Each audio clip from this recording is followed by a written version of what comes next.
ప్రసన్నాంజనేయం ప్రభాదివ్యకాయం ప్రకీర్తిప్రదాయం భజే బాలగాత్రం భజేహం పవిత్రం.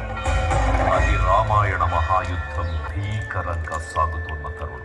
శ్రీరామచంద్రుని సారథ్యంలో వానర సైన్యంతో విజృంభిస్తూ లక్ష్మణస్వామి తనతో పోరాటం చేస్తున్న రావణుడి కుమారుడు ఇంద్రజిత్ తలని బాణంతో ఒక్క వేటుతో వేరు చేశాడు.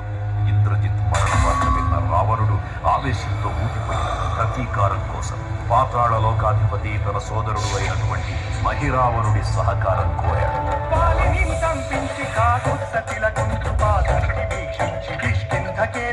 శ్రీరామ కార్యార్థమై లంకకే తెంచి ఆ జీవి మకర ధ్వజుడు అనే తన పుత్రుడని మహాసముద్రాన్ని దాటుతుందని నీటిలో పడ్డ స్వేదబిందువు ఒక మొసలి గ్రహించడం వల్ల జన్మించాడని తెలుసుకొని ఆశ్చర్యపోతాడు హనుమంతుడు.